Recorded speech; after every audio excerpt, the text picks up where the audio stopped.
김정은 북한 국무위원장이 다음 달 남북 통신 연락선을 전격 복원하겠다는 의사를 밝혔습니다. 김 위원장은 또 미국에 대해서는 대북 적대 정책에 변함이 없다고 지적했습니다. 취재기자 연결합니다. 홍주혜 기자.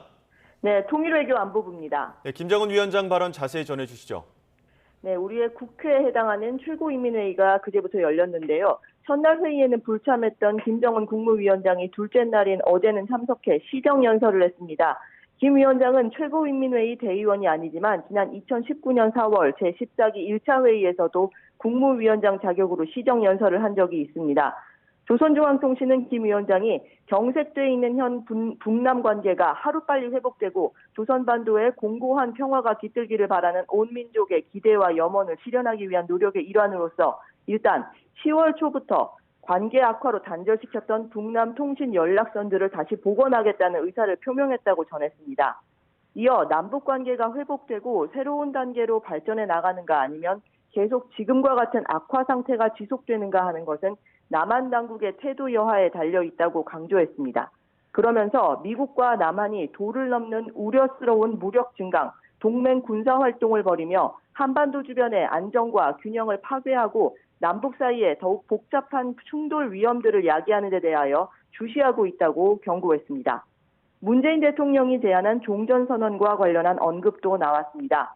종전을 선언하기에 앞서 서로에 대한 존중이 보장되고 상대방에 대한 편견적인 시각과 불공정한 이중적인 태도, 적대시 관점과 정책들부터 먼저 철회돼야 한다는 북한의 기존 입장을 되풀이했습니다. 미국에 대해서는 새 행정부의 출현 이후 지난 8개월간 군사적 위협과 적대시 정책은 조금도 달라진 게 없다며 오히려 그 표현 형태와 수법은 더욱 교활해지고 있다고 비난했습니다. 또 미국이 외교적 관여와 전제 조건 없는 대화를 주장하고 있지만 그것은 어디까지나 국제사회를 기만하고 적대 행위를 가리기 위한 허울에 지나지 않으며 역대 미 행정부들이 추구해온 적대시 정책의 연장에 불과하다고 평가했습니다.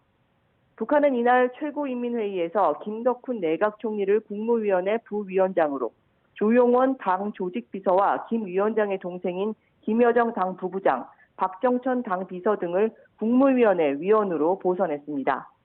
지난 25일 남북정상회담 가능성까지 거론한 김여정 노동당 부부장 담화 이후에도 북한은 남북통신선 채널에 응하지 않아온 가운데 김 위원장이 10월 초 통신 연락선 복원 의지를 밝히면서 당장 내일부터 연락선 재개에 나설지 주목됩니다. 지금까지 통일외교안보부에서 전해드렸습니다.